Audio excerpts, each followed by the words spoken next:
Take two. Okay, first of all, just give us your name and your age and when you'll be 18. My name is Aaron Isaiah Ashburn. I'm 17. I'll be 18 in 10 days. So, Aaron, I know we went through this before, but let's do this again. Tell me what brought you in here to begin with and when you first came into LCJC. To begin with now, or Yeah. like why I'm in here now? Yeah, when was what was the date of the first time you came into LCJC? I know you were here. This go around. Yeah, this go around. I got stopped traffic violation for a warrant, and I had a warrant for my arrest, so they took me to jail. And what was the warrant for your arrest for? Battery fighting in St. Clair County. So tell me what led to the battery in St. Louis. Tell me the beginning of the night, what happened, how'd that happen? Well, I was liking this girl, and she was liking me, but she had a boyfriend, and I had took her from him, and he couldn't handle it, so he acted like he wanted to fight. So I started beating him up, and he pulled out a knife and started cutting me, and he cut me like 6 times, like right here on my forehead and on my chin and on my arm, and then one on my side and one in my back and on my hand. So when you're getting stabbed like that, did it go through your mind that you could have been killed? What were you thinking? But at first, like, I guess because my adrenaline, you know how they say when you're in the moment, your adrenaline's rushing. I didn't even know until I was on top of him punching him, and my chin was bleeding, and I seen blood dripping from my face to him, on top of him. So that's the only time I knew I had got cut, and that's when I got off of him, like, whoa, this guy's been cutting me. And then I noticed, like, dang, I'm cut all over the place. And I was like, oh, I'm about to kill this guy. And then he ran from me. And the girl that was with me, she called the ambulance and stuff like that, because I wasn't gonna go to the hospital. Why did you not want to go to the hospital? I wanted to find him, and I wanted to get my revenge. So did you just feel like a lot of anger building up that night? Yeah, it was over a course of a week or two, because she knew I liked her and everyone knew she liked me, but everyone felt like they should be together instead of us. And I'm like, well, it's her decision, it's our decision, it's between us. Everyone should stay out of our business. But everyone in the whole house, because it was like a teenage house. Like this girl, her mom bought her a house and she was only 18, and it was like a 4-bedroom house, and I was staying there, and she was staying there, her boyfriend was staying there, and I was like the third wheel. Like I had just moved there and I didn't know no one, and everyone had boyfriends and girlfriend, and we just happened to click. So what were you doing living there? You were from Indiana originally, but why'd you go to St. Louis? I moved to St. Louis for a fresh start, but then I had got in trouble. Okay, so you're in this fight, he stabs you, you end up in the hospital. What happened once you got to the hospital? The police was like, yeah, we're taking you to jail. And I was like, what? I was like, I'm the victim. He said, well, that's not what we understand. They said that every witnesses say that you were the aggressor and you started the fight, so we taking you to jail. I'm like, man, I'm not going to jail. My girlfriend came to visit me, and I said, I'm jumping out the window. She was like, what? I said, yeah, I'm jumping out the window. So the first couple of days, I was doing push-ups and strengthening my body so I can climb out the window. So I tied a couple sheets together and climbed out the window. And once you climbed out the window, then what? My girlfriend was waiting in the parking lot for me. So then I tried to run home. I ran home, and my mom had to come pick me up the next day. She drove from Indiana to come pick me up. And I brought my girlfriend here with me. So what did your mom say when she got to St. Louis and found out what happened? She was like, oh my God. She's like, man, I knew I shouldn't have left you here, but it was my fault because I left her. I left her to stay with them, to stay with the little teenage family and stuff like that. So it was really my fault. And she was all scared and stuff like that. She got here, she said she got a ticket on her way to come pick me up, trying to get here so fast. Okay, so your mom picks you up in St. Louis, brings you back to Indiana. Mm-hmm. So now you're back in Indiana, and then what happens? And then I get in trouble on June 14th for attempt carjacking and battery. Okay, so just start by saying, my mom brought me back to Indiana. My mom brought me back to Indiana, and then I get arrested for attempt carjacking and battery. So tell me about the attempted. We was at the basketball court. They left their keys. Someone left their keys on the ground. I picked them up and tried to go get the car, but it was out of gas, and I came back to put gas in it, and people was like, hey man, give me my keys. I I'm like, I don't know what you're talking about. They're like, yeah, someone said they seen you take the keys from the basketball court. I'm like, well, I said I ain't got them. They tried to check my pockets. And I was like, oh, man, get off me. So I ran, and when I was running, I threw the keys in the bushes. And I threw the keys, so the police never found the keys, so they didn't know. It was two of us, two people with me. So I was like, man, I ain't got the keys, and the other person got away, so they kind of had to put it on him because he got away, and they couldn't find it on me. But it was like 12 of them, and they started beating me up. So I started beating them up. And I could fight real good, so I started like hurting them. And they weren't trying to hurt me, they was just trying to hold me till the police came. So I'm like, man, let me go. And I started swinging and punching, and I blacked a couple of their eyes, so they charged me with battery and took me to jail. And that's what landed you in? And that's what landed me here on June 14th, and then on August 5th, I got out. And then I came back on August 30th. So you're in for a couple of months. Yeah. Which I know you don't like being here. No. So how is it you serve a couple of months in detention and you get out, and what, a couple weeks later? Yeah, it sucks. Yeah. It's like I never left. It's like I came here and just joined back into the population, like I never left. So you get out on August 5th, and then you came back when? August 30th. So just say I got out on August 5th? I got out on August 5th, and then I came back August 30th for a bench warrant. So tell me about how that happened. But it was over the battery that I jumped out the window in St. Louis, and they was looking for me. How'd they find you? Because they ran a nationwide search on me and found out that, oh, he's wanted in St. Louis. So we got to take him to jail and see if St. Louis is going to pick him up. And what did St. Louis say? They said they was going to pick me up, but they still ain't came pick me up. So they're trying to extradite me across the street. They're trying to send me across the street and deal with my cases charge me as an adult, because they said I've been taking too many cars and I'm a menace to society and I belong behind bars. That's what the judge told me. Okay, so after you got out on August 5th, and then you came back again. When you came in the second time, tell me about that court hearing and what happened in court that time. After I got out and I came back, my judge wasn't there. So it was another judge, so he really didn't say anything to me. He really didn't know my case or my situation. He just detained me. But then when I went to court on September 4th, my judge was there, and he looked at me and told me I was a menace to society, and that I belong behind bars, and that the state is trying to waive me as an adult, so I'll be charged as an adult. There'll be two Class D felonies on my record, and that they don't want to deal with it because I've been coming here since I was 10. So have you been coming here since you were 10? How does that happen? 10, you're pretty little at 10. Yeah, I was a big kid. So where do you think it all comes from? Is there just something deep down that... Driving. That's all I ever got in trouble for, was driving. When I was 10, I had just moved to Maryville. I was like the only black guy out there, and there was another guy told me he had a member. His dad like basically owned the golf course. So we walked to the golf court and took some golf carts from off the golf course, and we wrecked them. And then we went back the next day, and all of them were gone. He was like, well, all we gotta do is go get some more, because they leave the keys in the golf carts. So we went to go take them, and they arrested us like, yeah, you're going to jail for vandalism, and you trashed like $5,000 worth of merchandise. But all I had to do was write an essay to the judge, because I guess I was so young. And that's where all the driving started. So what is it? What is it you feel inside? I just like driving.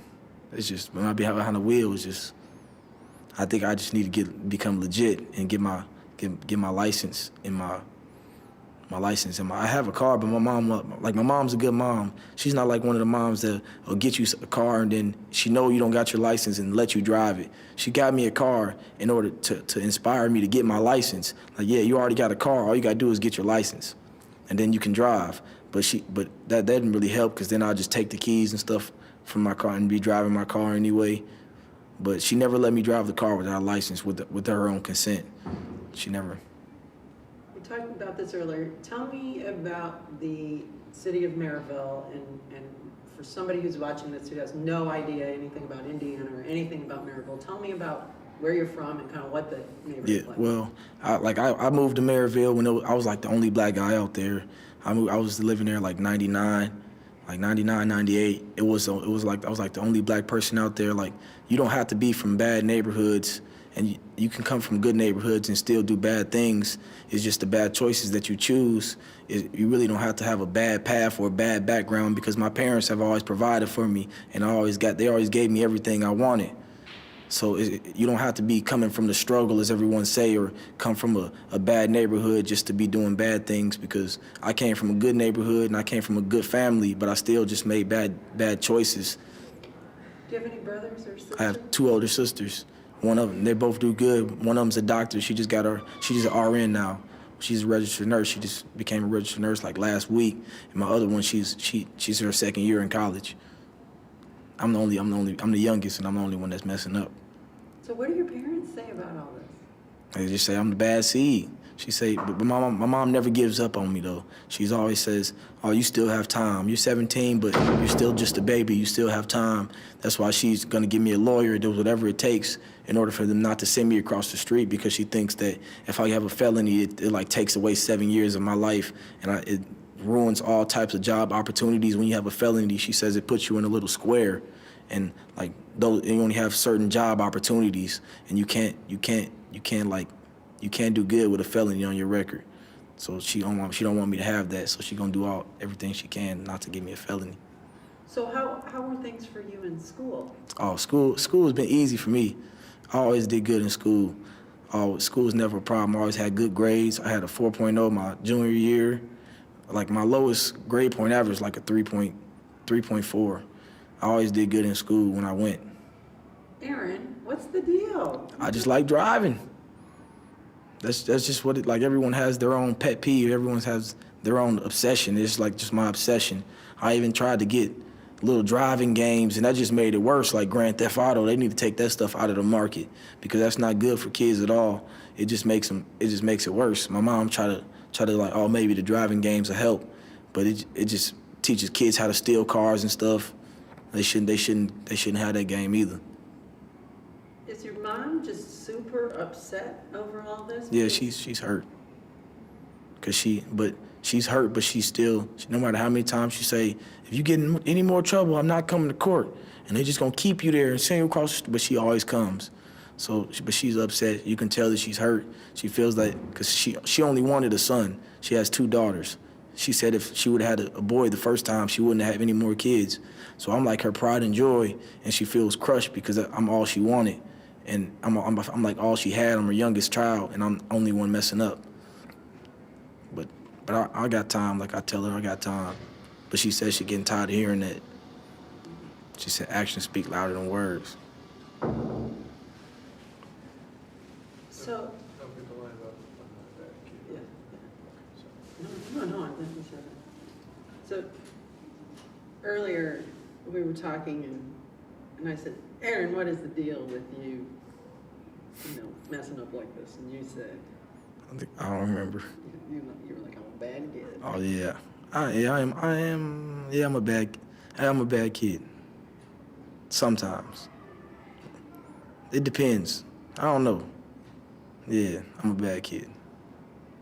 Do you really deep down think you're a bad kid, or do you feel like you're a misunderstood kid, or do you feel like? Yeah.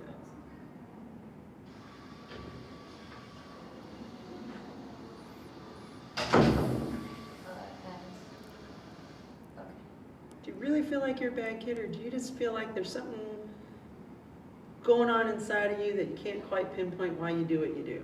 I think I have a decision-making problem. That's what I think I do, because like when decision comes, I know right from wrong, and I'll be like, oh yeah, that's wrong, but I just do what I like to do instead of what's right. I do what I want to do.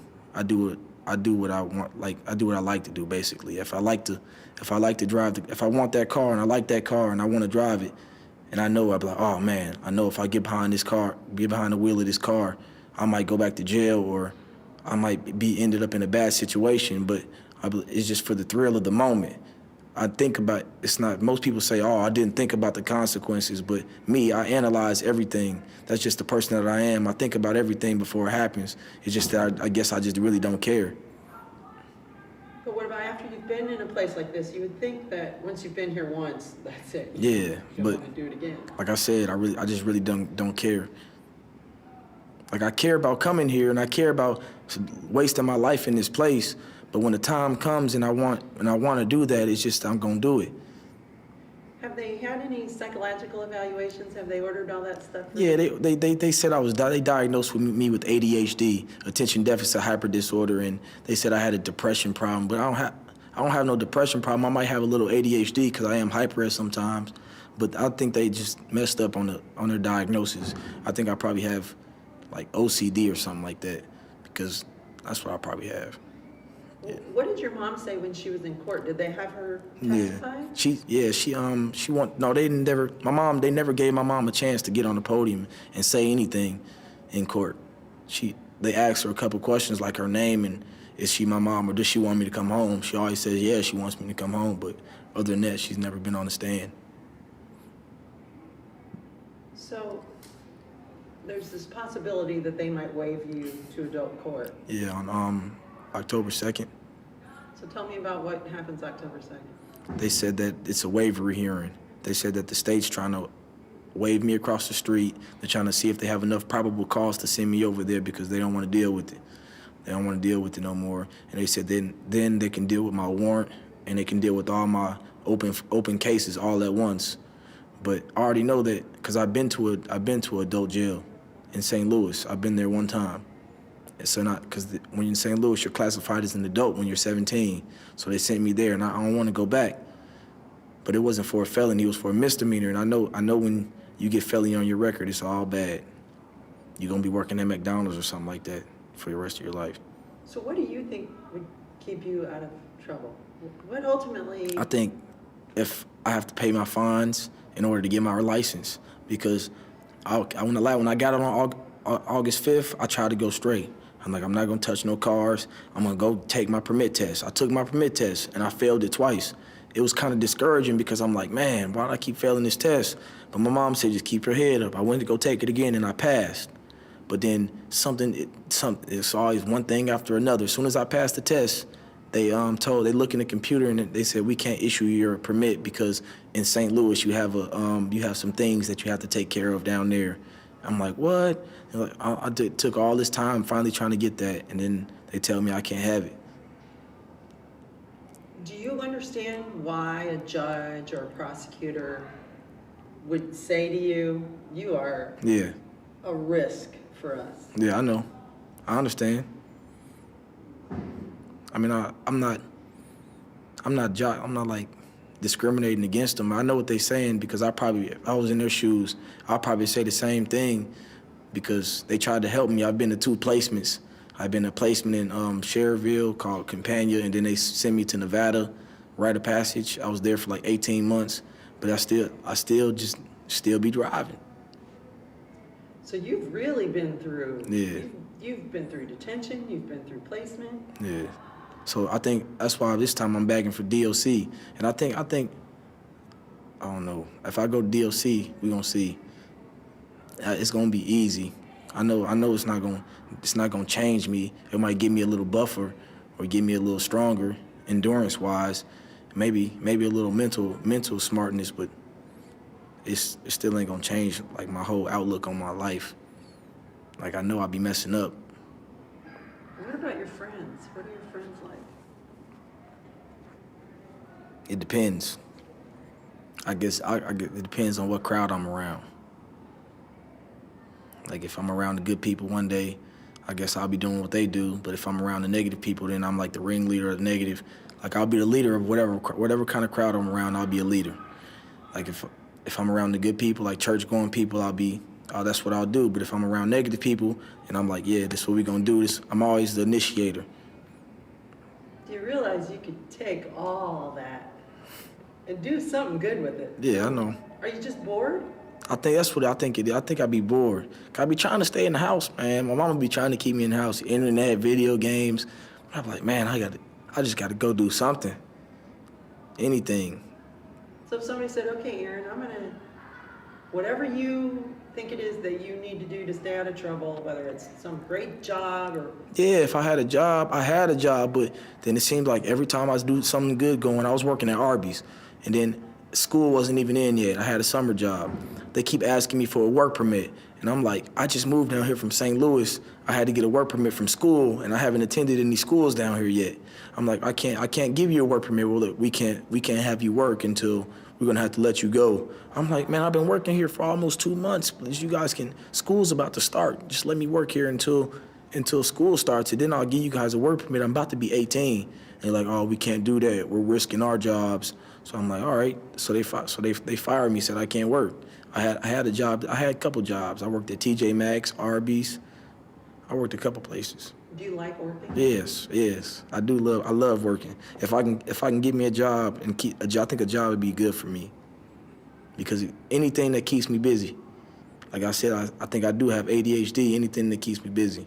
A job keeps me busy, and I get paid doing it too. So what would be the perfect situation for you? I mean, literally, if somebody said, okay, Aaron, we'll do whatever you need us to do, other than a job at Arby's or TJ Maxx. I mean, like, for a profession, for the rest of your life, what are your goals? I want to be a lawyer, criminal justice lawyer. That's what I want to do. Go past the bar. I like, cause I can debate. I can talk. I can talk to people. I'm a facilitator. So where are you with your high school education? Like I said, school has always been good for me, so I have extra credits. And I have more credits than I'm supposed to. I don't even, if I wouldn't have gotten in trouble, all I had to do was go to school till December, and I would have been done. But since I'm in here, I'm falling behind, so I probably have to finish school for the rest of the year. I didn't even have to go to school for the rest of the year. And if I wouldn't have gotten in trouble last year, I could have graduated last year. But I got in trouble last year too. So you're very close to getting your high school diploma. Very close, and that's why I don't want to go across the street. Because if I go over there, my education's shot. By the time I get out of jail, I'm gonna be too old to go to high school, and then I'm gonna have to be forced to get a GED. And I think I'm above a GED. I think I deserve my high school diploma. So how can you get your high school diploma? What's the only way now that you could get your diploma? Well, if they release me, I can go finish school, or maybe I can get it from boys' school. I think those are my only resorts right there, boys' school or if they release me and let me go to school. Otherwise, unless I get it on the internet. So most kids that we talk to here, they are scared to death of boys' school. No, I'm not scared. I already been to a boys' school. It's easy. So that wouldn't bother you if the judge said we're going to commit you to Department of Corrections in a boys' school? I mean, it would bother me because I ain't been home for Christmas. I ain't been no holidays in a long time. Like, I've missed a lot of family precious moments. I come home, my cousins and nieces and nephews, they're all grown up, and some of them, they'll act like they don't even remember my name because they were young, and then I come back like, who is this guy? And I'm trying to give him a hug, and they're all running from me. That kind of stuff hurts, but it's my fault. So I can't really blame no one else because I made the decisions to do what I did. Have you been on any medications at all? I took Adderall for ADHD, and I think Zoloft for depression, but I haven't been taking it in a couple years, in like 2 years. Did any of them help? Yeah, they help, but I always said it didn't. But I think it did in a way, a little bit. What do you think people don't know or don't understand about you? Because if you did nothing but listen to your offenses, people would automatically assume bad kid, bad neighborhood, which isn't true. Mm-hmm. What is it you think that people don't know or understand about teenagers like you that find themselves in situations like this? Oh, That you're not all bad kids and just for whatever reason you find yourself in these situations? It's like, I guess, yeah, we're not all bad kids. We're not all bad kids. It's just, we're not all bad kids, just decisions. Everyone has their own way, decisions that they're gonna make. It's up to the kids to make the right decisions. And if you choose to make the wrong decisions, you have to pay the consequences of your actions. It's really, it don't matter where you're from, your ethnic group, it doesn't matter nothing. It's all up to the kid and whatever you want to do. Because everyone knows right from wrong. Your parents teach you that. I got a book in my room that says everything I need to know I learned in kindergarten. really, and I read that book. As I read that book, I understand it. Like, yeah, it's true. Everything you need to know, you really can. Everything you need to know to get through life. I wish I could have showed you guys.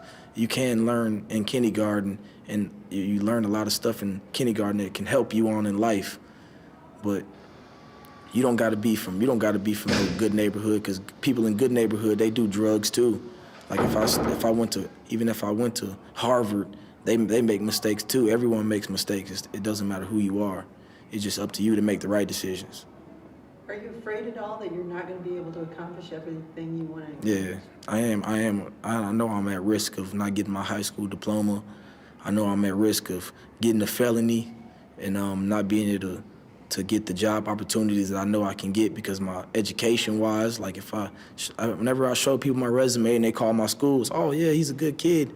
Like my Arby's, they call my old school, oh yeah, he's a good kid, good grades, all this and that. But then when I sit in front of the judge, they say, oh man, it's a whole different story, because they don't see that side of me. They only see the side that the police see, and they don't see the good side. And I think if the judge actually seen my good side, he'll know that it evens out, because I'm not just a bad kid. I just don't run around taking cars. I also do good things too. Like I do good things too, man. I don't just do bad things. So you've been on probation before, right? What about the relationship you have with your probation officer? Does probation work or not? Yeah, like if my back's pressed against the wall, I know I have to do it. I do what I have to do. Like I like to smoke weed, but when the probation officer says no weed, you know, like, cause that's not my, like, I do it just to do it. It's not my thing. Like driving. When they say no driving, I still drive because that's my thing. But when they say no weed, or things that I don't really like doing like that, I can quit it. But driving's just my thing. I just like driving. That's what get me in trouble all the time. My whole life has always been driving the car, taking somebody's car, taking my mama's car. So it's really not drugs. It's really no drugs, no truancy. A lot of kids will say, I only do bad things when I'm drunk or I'm high. Not me. Because most of the time I'm not drunk or high. I don't even drink. I might drink on special occasions if someone asks me to, but no. So I do bad things when I'm sober. When I'm drunk or high, I really don't want to be bothered. So has your mom come to visit you at all? Have you seen your mom? Yeah, she comes and visits me, but she always says that she's not. She tells me, I'm tired of coming to this jail. She said, you the one want to be here, not me. She's tired of coming to this type of format. She's tired of coming to placement. She even wasted her money to buy a plane ticket to fly down to Nevada and see me in Nevada. So like I said, she's been there. She's like the only person I have right now is my mom. My mom is the only person that's still in my corner and has been in my corner. I think she'll always be in my corner. What about your dad? Where is he? My dad, he provides for me, like money-wise, but he's not really in the picture. I really never had a father figure like that. I talked to him, I stayed with him a couple times, but it never worked out because he gives us too much leeway. He's more like a friend than a father, you know? Does he live here in New York? He lives in New York, where I was born. Do you think that would help if you had more of a father figure in your life? Yeah, I think, yeah, because sometimes I be seeking that, you know, seeking guidance. And like my mom tries, but she can only do so much. She can't teach me everything, you know. Like she can't teach me how to be a man. No matter how hard she tries her best. But there's some things that mother just can't teach. It has to be from a man. And she even got me mentors and stuff like that. But it's like they didn't work either. It's like I want my dad around, and he knows I want him, but my mom don't want him around either because he's just like me. So, and she's like, we too much alike. Do you think you're like your dad? Yeah. But we look just alike and we act just alike. So. But I don't want to live with him though, because I know that if I live with him, I'll be totally out of control because he just let me do whatever I want to. So really, ultimately, you guys all want some kind of structure. Yeah. It might seem like we don't want structure, but we don't want to be just out of control. Like sometimes we don't listen to people, but sometimes we need that direction that, oh yeah, do this. You know what I'm saying? Instead of giving us the option to do other things. Sometimes we need that. Like my mom say, stay in the house. Well, sometimes we might not stay in the house, but then sometimes if they say, oh, go ahead, just leave. Sometimes you should be like, dang, just leave? All right, I'll stay in the house then, fine. Make you seem like your parents just telling you to leave. Like my dad be like, come in. All right, man, just stay out of trouble, son. Come in when you want to. Like, man, come in when I want to. I might as well come home. It's like you're not, I think I just like breaking rules too. Like I'm not breaking no rules if I'm not doing nothing wrong if my dad just says, come in when you want to. It's kind of like, too, you want attention. Yeah. And all kids want attention. So Yeah, probably attention seeking. you'll either get it by doing something good or doing something bad. I mean, Yeah, there's only, normal. it's a thin line. You know, I've noticed that you and your little group of guys in here get along pretty good. Mm-hmm. You're here until October. Kenneth has a court hearing tomorrow, a pretty big court hearing. Mm-hmm. Tell me how you feel about him and knowing what he's about to face tomorrow, because you all have something big coming up at some point. Yeah. This just happens to be first. He has children and stuff like that. I pray for him to go home because, you know what I'm saying, he has kids to feed. Like I said, I think it'd be better. I think it's good people if they do the right thing, to have a kid young. But if you're gonna have a kid young, make sure you do your responsibilities. Like I think me, as the person I am, the loving, caring person I am, if I had a child, I think it'd put me on track because I got responsibilities. I'm not trying to fend for myself and everything about me. I have something else, a part of me that I have to take care of that can't even, you know what I'm saying, that didn't ask to be here. So I think if I had a child, I think it'd help me. But I know I shouldn't because I'm not financially stable. I can't even live. I can't even do things on my own. I can barely get a job at 17. So I know I'm not gonna have no kids right now. But I think that kind of responsibility would do me good. So he needs to go home, and I think he needs to stay out of trouble. I think he gonna go. I think they gonna let him go because he don't really do nothing wrong. He just made a couple bad decisions. I think he did his time for his crime. Are you nervous to see him after court tomorrow? Because, you know, he's pretty much made it clear that he's just going to lose his mind. Yeah, I'm not nervous. He don't mess with me because, like I said, like, he's cool. We're cool with each other. But if it came down to it, if we had to fight, I'll beat him up, you know. But we're cool with each other, and I hope it don't have to get to that. But if he ever tried me, I'll be forced to, you know what I'm saying, hurt him. But, I mean, if he comes down, are you just going to feel really sorry for him if he's losing it, like, emotionally? Yeah, I'll be like, man, you got to keep your head up. Just know that if they gave you another court date, and what can't kill you make you better, and they can take your freedom, but not forever. That's what I always say. Any final words you want to say about being in here in general, or what you would want other kids to know who are out there who maybe haven't been brought into detention yet, but are walking that thin line? I want the kids to know that, like, everything you do, you're gonna have to pay for it someday. And that just because you think you got away with it, you might get away with the big things, but the little things that you get caught for add up. They add up, and next thing you know, you'll be here for something big. So the best thing to do for the kids that's out there to just think before you act. Always think and analyze everything and realize the consequences that's going to happen behind your actions, because it's always a consequence. And if you don't want to end up in a place like this because you can't eat when you want to, you can't use the bathroom when you want to, you don't like being told what to do. So the best thing to do is to do what you have to do until you're able to do what you want to do on your own when you're grown. That's what I would like to tell the kids out there.